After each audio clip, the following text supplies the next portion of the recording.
Bismillahirrahmanirrahim.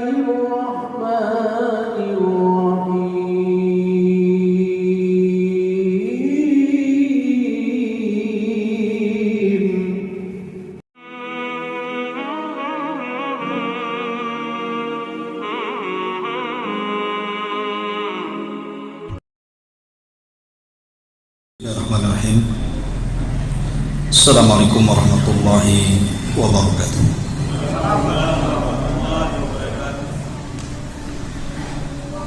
Alhamdulillah, salatu wassalamu ala rasulillah wa ala alihi wa sahbihi wa mawalah, wa la hawla wa la quwata illa billahi wa ba'd.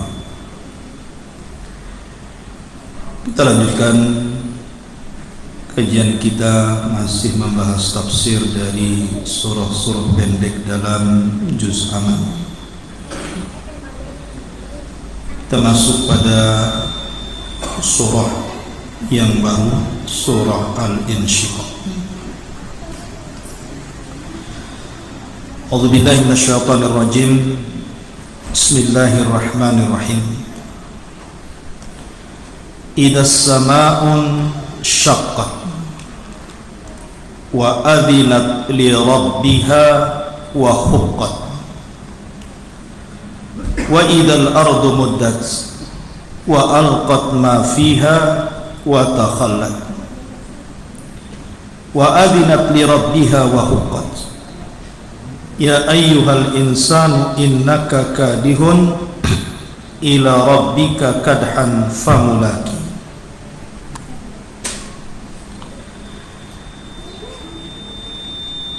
Di sini Allah Subhanahu wa taala menjelaskan dalam surah Al-Insyiqaq ini kondisi tentang kehancuran alam semesta.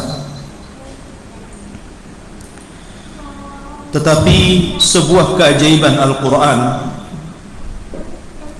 adalah satu surat dengan surat-surat yang lainnya itu terkadang saling melengkapi. Kita tahu bahwa suratul Insyiqaq ini, kalau urutannya dari awal, maksudnya dari Al-Fatihah, Al-Baqarah terus sampai Qul a'udzu birabbin nas, maka suratul Insyiqaq ini jatuh setelah surah Al-Infitar, yang maknanya juga langit terbelah. Kemudian sebelumnya surah Infitar ini ada surah At-Takwir. Kemudian sebelumnya ada surah An-Naba. Jadi surah-surah tersebut bicara tentang kiamat. Dalam surah At-Takwir, Allah Subhanahu wa taala menjelaskan tentang setiap manusia itu punya catatan. Setiap manusia ada catatannya sendiri-sendiri. Dan dalam surah Al-Infitar menjelaskan tentang letak catatan di mana. Orang-orang yang beriman letak catatannya di tempat yang paling tinggi yang disebut dengan Illiyun. Dan orang-orang jahat diletakkan catatannya di tempat yang paling rendah disebut dengan Sijjin. Tapi dalam surah Insyiqaq yang kita akan bahas, di sini adalah tempat pengambilan catatan itu. Ada yang mengambil catatannya dengan tangan kanannya, dan ada yang mengambil catatan dengan tangan kirinya. Baik, kita mulai dari awal. Allah Subhanahu wa taala berfirman, "Idzas samaa'un syaqqat," apabila langit terbelah.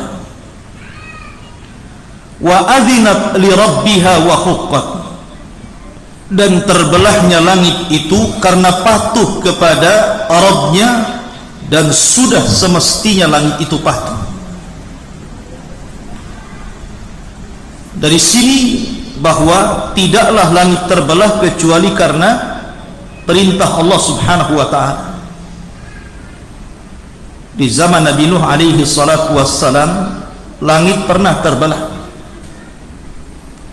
karena Nuh alaihi salatu wassalam berdoa kepada Allah untuk kehancuran kaumnya, karena kaumnya tidak ada satupun yang beriman, bahkan mereka kemudian membantah dan mendustakan Nuh. Dari situ Nuh alaihi salatu wassalam berdoa sehingga doanya dikabulkan. Allah berfirman di dalam Al-Quran, wa fattahna as-sama, dan kami bukakan langit, wa fattahna abwabas sama bima'in munhamir wa fajjarnal arda uyunan wal taqal ma ala amrin qad qudir. Kami belah langit, kami buka pintu-pintu langit, kemudian kami hujani bumi sederas-derasnya. Kemudian setelah itu kami retakkan bumi dan kami keluarkan sumber-sumber airnya. Kemudian kami pertemukan dua air, langit dan bumi, atas takdir yang sudah ditetapkan kepada kaumnya Nabi. Dan tidaklah langit terbelah kecuali karena Allah perintahkan. Anehnya, langit itu makhluk yang sangat kokoh, karena langit itu berbentuk bangunan. Wassama banainaha, dan langit itu kami bangun. Jadi langit itu bukan berbentuk awan, langit itu bangunan yang sangat kokoh. Langit sekokoh itu, apabila Allah subhanahu wa ta'ala memerintahkan untuk pecah, maka langit pecah. Bahkan bumi sekuat ini juga, apabila Allah memerintahkan untuk belah, maka bumi akan terbelah. Tapi manusia makhluk yang lemah, tidak sekuat langit dan bumi. Terkadang Allah perintahkan, belum tentu dilaksanakan. Jahilnya manusia, terkadang keras hatinya. Langit yang sudah jelas-jelas besar, kuat saja diperintahkan Allah sami'na wa ata'na. Bumi yang sudah jelas-jelas kokoh saja, apabila Allah perintahkan sami'na wa ata'na. Manusia yang lemah, ketika diperintahkan Allah, bukan sami'na wa ata'na, tapi sami'na wa asayna. Kami mendengar, kemudian kami bermaksiat. Itulah manusia. Terkadang Allah ciptakan hati-hati manusia itu keras, tidak menerima perintah. Lalu kapan langit itu terbelah?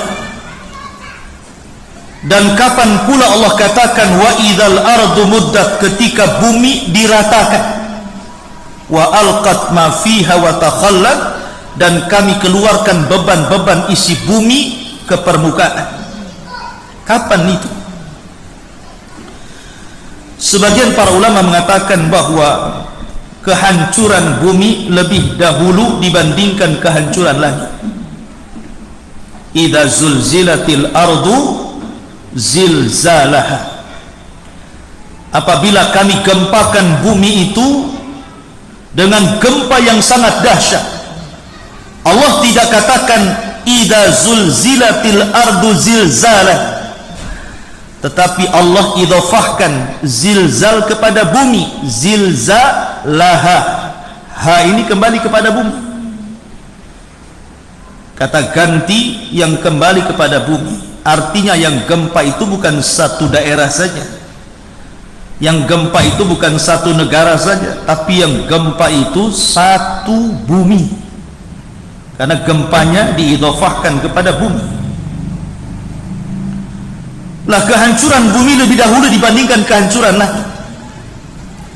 Ada yang mengatakan bahwa sebelum terbelahnya langit, maka langit itu penuh dengan duha, penuh dengan asap yang sangat pekat. Ini satu pendapat. Allah subhanahu wa ta'ala berfirman, fartaqib yauma ta'tis sama'u bidukhanim mubin, tunggulah sampai langit itu akan diliputi asap hitam kelam, sampai ketika asap ini membungkus bumi, kita tidak bisa melihat tangan kita saking gelapnya. Walaupun sekali lagi tartib tentang tanda-tanda kiamat ini tidak bisa kita prediksi. Yang pertama ini, kedua itu, keempat ini tidak bisa, karena semua bersumber dari ijtihad para ulama. Ada yang mengatakan dukhon itu di awal, ada yang mengatakan dukhon itu di akhir, dan ada yang mengatakan dukhon itu di tengah. Tetapi kalau saya ditanya, dari tiga pendapat ini saya cenderung kepada pendapat Al-Hafidh Ibnu Hajar Al-Asqalani dalam kitabnya Fathul Bari, ketika menukilkan perkataan Al-Imam At-Tayyibi rahimahullahu ta'ala. Jadi dukhon itu letaknya di pertengahan. Ketika Allah subhanahu wa ta'ala membuat gempa yang sangat dahsyat dari arah timur, yang bukan hanya menghancurkan satu daerah, tapi negara-negara hancur. Kemudian disusul dengan gempa sebelah barat yang menghancurkan negara-negara. Kemudian disusul dengan jazirah Arab, sehingga Arab hancur karena gempa. Setelah itu muncul dukhon. Dukhon, asap pekat yang sangat hitam membungkus bumi selama 40 hari. Baru setelah itu terbit matahari dari arah barat. Baru setelah itu munculnya binatang dari perut bumi dan bisa bicara. Tugasnya hanya menstempel mukmin dan kafir saja. Ini pendapat Al-Hafidh Ibnu Hajar. Tapi di sana ada yang berpendapat lain, bahwa dukhon itu adalah alamah dari alamah-alamah kiamat besar yang terakhir. Jadi sebelum pecahnya langit itu terjadi dukhon, asap pekat di mana-mana.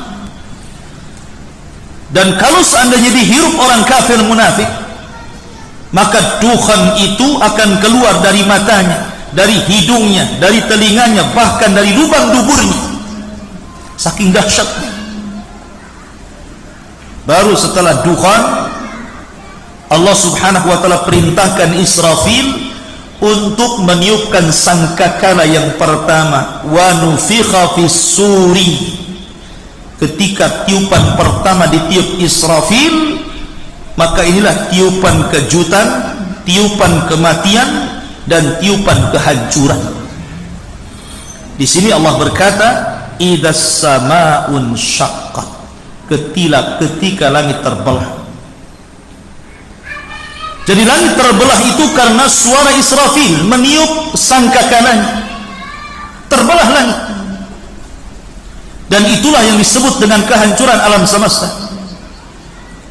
Abu Hurairah radhiyallahu an meriwayatkan sebuah hadis ketika ditanya tentang berapa waktu Allah hancurkan alam semesta ini. Abu Hurairah mengatakan arba'ina, 40. Kemudian sahabat bertanya kepada Abu Hurairah, apakah 40 tahun wahai Abu Hurairah? Maka Abu Hurairah mengatakan fa'abaitu, aku enggan menjawabnya. Apakah 40 bulan wahai Abu Hurairah? Fa'abaitu, Abu Hurairah juga mengatakan aku enggan menjawabnya. Apakah 40 hari wahai Abu Hurairah? Abu Hurairah pun mengatakan fa'abaitu, aku enggan menjawabnya. Aku hanya mendengar kalimat 40 dari Nabi SAW. Bisa 40 tahun, bisa 40 bulan, bisa 40 hari. Itulah jarak dari tiupan pertama ke tiupan yang kedua. Disinilah Allah hancurkan alam semesta. Allah hancurkan bumi sehancur-hancurnya. Allah jatuhkan bintang sejatuh-jatuhnya. Allah luapkan air lautan seluap-luapnya. Dan Allah pecah kemudian langit. Ketika itu tidak ada makhluk yang hidup. Kullu man 'alaiha fan wa yabqa wajhu rabbika dzil jalali wal ikram. Semua mati, manusia mati, jin mati, malaikat mati, kecuali makhluk yang Allah kecualikan. Disitulah Allah subhanahu wa ta'ala berfirman, ana al-maliku, sayalah adalah raja satu-satunya. Aina mulukud dunia, mana raja-raja dunia itu? Ana al-malik, aina al-jabbarun, aina al-mutakabbirun, saya raja. Mana orang-orang yang congkak itu? Mana orang-orang yang sombong itu? Tidak ada yang jawab, karena semua mati. Maka Allah jawab sendiri kata-katanya dan mengatakan, Anal wahidul qahhar, sayalah zat satu-satunya dan saya bisa untuk mengadab siapapun. Disinilah makna daripada Maliki Yaumiddin. Kita sering membaca surah Al-Fatihah. Alhamdulillahi Rabbil Alamin Ar-Rahmanir Rahim Maliki Yaumiddin. Ini makna daripada Maliki Yaumiddin. Dialah raja pada hari ketika Allah bangkitkan kiamat. Makanya Allah mengatakan, saya raja. Mana raja-raja itu yang congkak dan sombong? Mana Fir'aun? Mana Namrud? Mana Bukhtun Nasr? Mana Dzunawas? Mana orang-orang yang ngaku Tuhan itu? Ditantang oleh Allah Azza wa Jalla. Maka tidak ada, karena dia adalah Maliki Yaumiddin, satu-satunya raja pada hari pembalasan. Di sini Allah mengatakan, was-sama idas sama'un syaqqat. Ketika Allah Subhanahu wa taala hendak menghancurkan langit, maka Allah berfirman dalam surah An-Naba, wa futihatis sama'u fakanat abwaba, dan kami buka pintu-pintu langit, wa nunazzilul malaikata tanzila, maka sebelum langit itu dipecah dan digulung Allah Azza wa Jalla, maka kami turunkan seluruh malaikat yang ada di langit itu. Padahal isi malaikat yang ada di langit itu, dalam hadis Mi'raj, ketika Rasul Isra dan Mi'raj, Rasul ditampakkan bagaimana banyaknya tentara Allah dari kalangan malaikat di langit itu. Tidaklah 4 jari, kecuali ada malaikat berdiri bertasbih sampai kiamat. Ada yang malaikat ruku sampai kiamat bertasbih, ada yang malaikat sujud sampai kiamat bertasbih. Saking banyaknya. Makanya Allah mengatakan, wa ma ya'lamu junuda rabbika illahu wa ma huwa illa dzikra lil bashar. Dan tidak ada yang tahu berapa jumlah tentara Allah itu kecuali Allah sendiri. Saking banyak. Lah malaikat yang banyak itu turun semua dari langit. Ketika itulah Allah mengatakan, was-sama idas sama'un syaqqat, ketika itu langit dibelah. Bahkan dalam ayat yang lain, was-samawatu matwiyatun biyamini, maka Allah gulung langit itu seperti menggulung kertas. Seperti itu dahsyatnya kiamat. Wa adzinat li rabbiha wa huqqat, dan sudah selayaknya langit itu patuh dengan Rabbnya, dan memang sudah selayaknya dia harus patuh.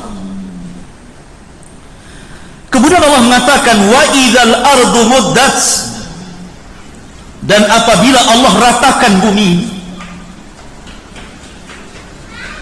Bumi sekarang bentuknya mukawwar. Mukawwar itu seperti bola.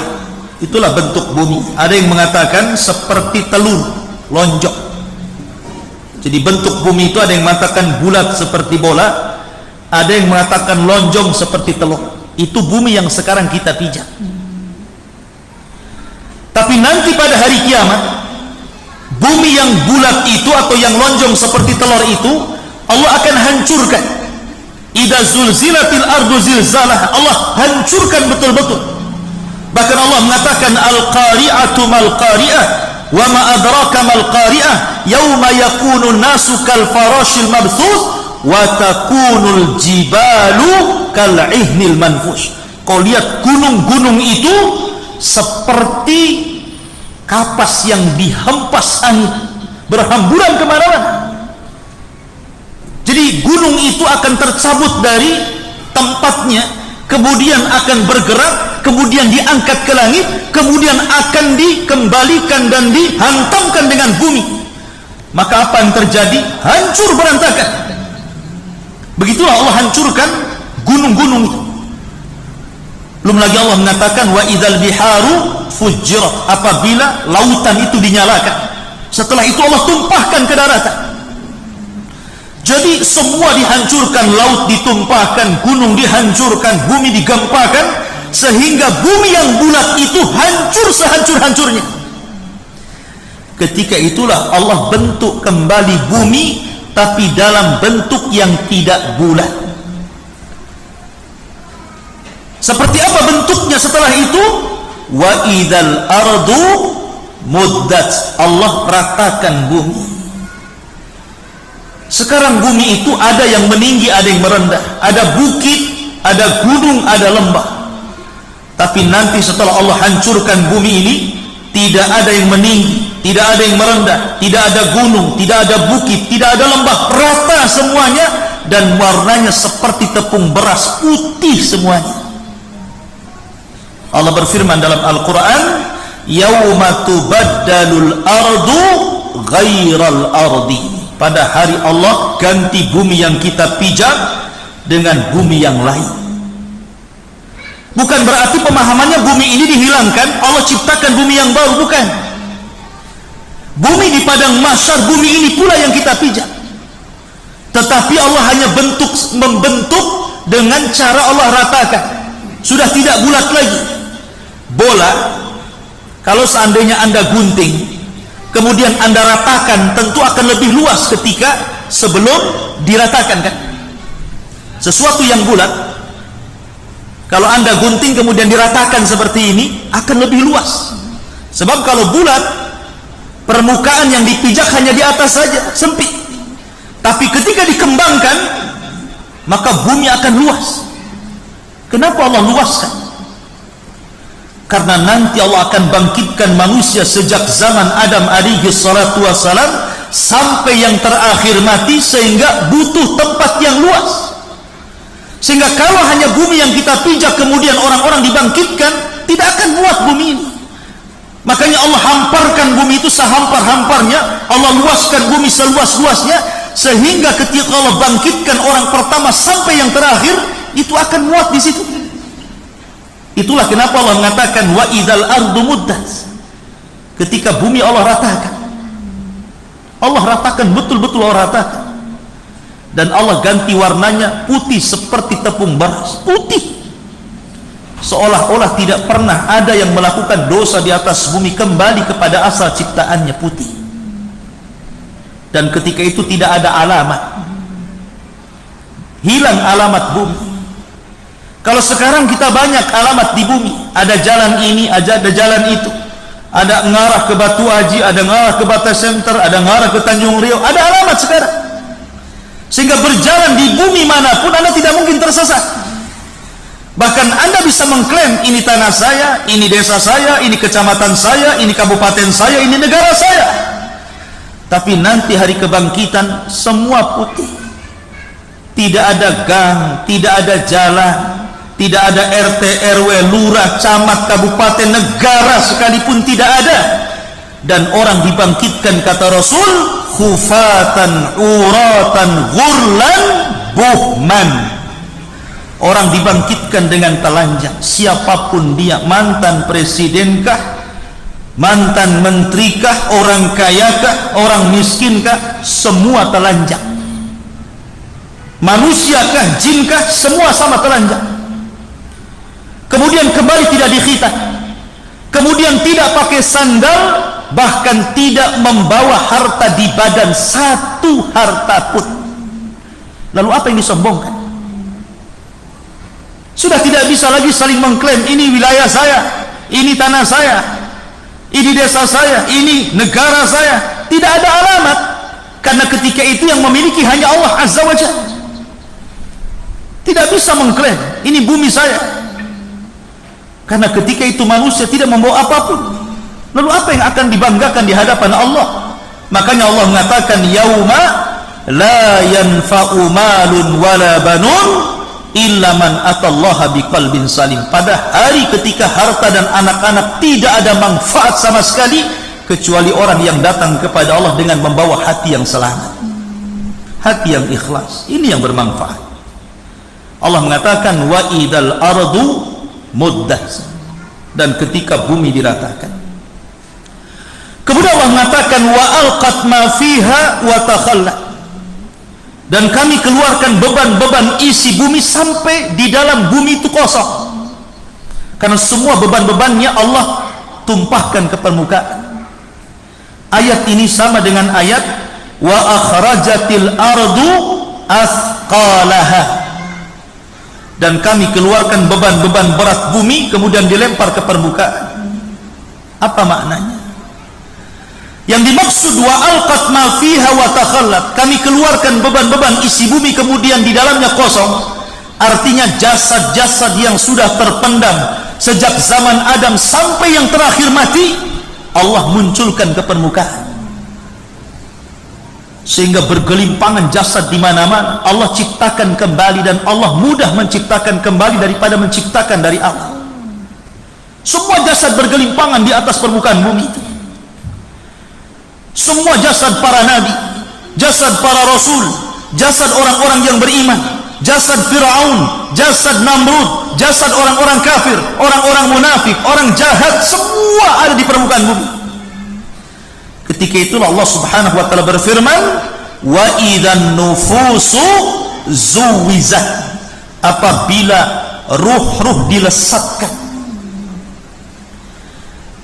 Ketika terjadi hari kiamat besar, di mana ruhnya orang-orang yang baik diiliyih, di tempat yang paling tinggi, ruhnya orang-orang jahat fi sijjin, di tempat yang paling rendah di dasar bumi. Disitulah ruh dilesatkan, dilepas kembali, kemudian mereka melesat ke jasad-jasad yang sudah ada di permukaan bumi, dan ruh itu masuk ke jasad tanpa tertukar jasad satupun, semua masuk. Dan yang pertama kali siuman adalah Nabi SAW. Tapi Nabi masih ragu, karena ketika dia siuman Nabi Musa sedang duduk, sehingga Rasul mengatakan, aku tidak tahu apakah Musa duluan yang siuman, apakah diriku. Tapi yang jelas bahwa Rasul yang pertama kali siuman, baru kemudian disusul dengan yang lain. Dalam surah Yasin, Allah Subhanahu wa taala menggambarkan kepanikan orang-orang kafir, kepanikan orang-orang munafik, kepanikan orang-orang yang melakukan dosa, dan mengatakan, ya wailana man ba'atsana mim marqadina, duhai celaka kami, siapa yang membangkitkan kami dari tidur-tidur kami. Karena ketika kiamat dibangkitkan, ruh dan jasad itu dipisahkan. Di sini terhenti azab kubur dan nikmat kubur, sehingga orang merasa seolah-olah mereka tidak mungkin dibangkitkan, seolah-olah mereka sedang tidur. Rupanya Allah berkehendak lain, mereka dibangkitkan. Maka orang-orang kafir kemudian mereka panik dan mengatakan, malaha idza zulzilatil ardu zilzalaha wa akhrajatil ardu athqalaha wa qala al insanu malaha wa qala al insanu malaha, dan berkatalah manusia, malah ada apa ini? Dalam surah Yasin, ya wailana man ba'atsana min marqadina, duhai celaka, kenapa kami bisa dibangkitkan kembali? Siapa yang membangunkan dari tidur kami? Begitulah paniknya orang-orang kafir ketika dibangkitkan. Tapi orang-orang yang beriman, Allah berikan ketenangan dan keteguhan hati. Walladzina amanu wattaba'athum dzurriyyatuhum biimanin alhaqna bihim dzurriyyatuhum, dan orang-orang yang beriman, kata Allah, kemudian keimanannya diikuti oleh keluarganya, oleh istrinya, oleh suaminya, oleh anaknya, oleh orang tuanya, oleh saudara-saudaranya. Ketika mereka dibangkitkan, di sampingnya sudah ada istrinya, di sampingnya sudah ada bapaknya, di sampingnya sudah ada anaknya, tenang. Sementara orang-orang kafir dipisahkan dari keluarganya, mereka lari ke sana kemari mencari keluarganya, panik, seolah-olah mereka tidak tahu apa yang harus mereka lakukan. Sampai Aisyah radhiyallahu anha bertanya, ya Rasulullah, kalau pada hari itu kami para wanita dibangkitkan tanpa berpakaian, lalu aurat kami dilihat manusia, bagaimana kami menutup aurat kami ya Rasulullah? Kata Rasul, ya Aisyah, asya'nu yawma idzin 'azim, perkara pada hari itu besar. Tidak mungkin orang sibuk memandang aurat orang lain. Memikirkan keselamatan diri saja sudah susah, apalagi memikirkan orang lain. Makanya Allah Subhanahu wa taala menggambarkan bagaimana kondisi mereka dalam surah Al-Qari'ah. Allah mengatakan, Al-Qari'atu mal qari'ah wa ma adraka mal qari'ah yauma yakunun nasu kal farashil mabthuth. pada hari kebangkitan manusia, orang-orang kafir itu seperti faras yang mabsus, seperti laron. Anda tahu kalau laron terbang ke lampu, mereka tidak beraturan, tabraknya kawannya, sehingga sebentar saja terbang ke lampu, sebentar pula sayapnya sudah berserak di bawah tembok, kemudian jatuh satu persatu jasadnya. Begitulah laron. Allah gambarkan kepanikan orang-orang kafir, karena yang dibangkitkan di timur lari ke barat, yang dibangkitkan di barat lari ke timur, yang dibangkitkan dari utara lari ke selatan, yang dibangkitkan dari selatan lari ke utara, bertabrakan satu dengan yang lainnya. Tapi orang-orang yang beriman, mereka tidak lari, karena orang yang beriman akan disatukan. Ketika orang-orang kafir mengatakan ya wailana man ba'atsana min marqadina, duhai celaka siapa yang membangunkan kami dari tidur kami, orang-orang beriman hanya mengatakan hadza ma wa'adar rahman wa sadaqal mursalun, inilah janji ar-Rahman untuk kami dan untuk kalian, dan benarlah ucapan para rasul. Kalian dustakan hari berbangkit, sekarang harinya kalian rasakan. Karena orang-orang kafir mengatakan wa qala alladziina kafaru lan yub'atsu qul bala wa rabbi la tub'atsunna. Orang-orang kafir menyangka mereka tidak akan dibangkitkan. Sekali-kali tidak, wahai Muhammad, katakan kepada mereka bahkan mereka akan dibangkitkan pada hari kiamat. Ma'asyiral muslimin yang dimuliakan Allah Azza wa Jalla, Allah mengatakan wa alqat ma fiha wa takhallat wa adzinat li rabbiha wa huqqat, dan sudah selayaknya bumi taat dan patuh atas perintah Allah Subhanahu wa taala. Sampai di sini. Insyaallah kita lanjutkan. Subhanallah wa bihamdika asyhadu an la ilaha illa anta astaghfiruka wa atubu ilaik. Allah taala. Assalamualaikum warahmatullahi wabarakatuh.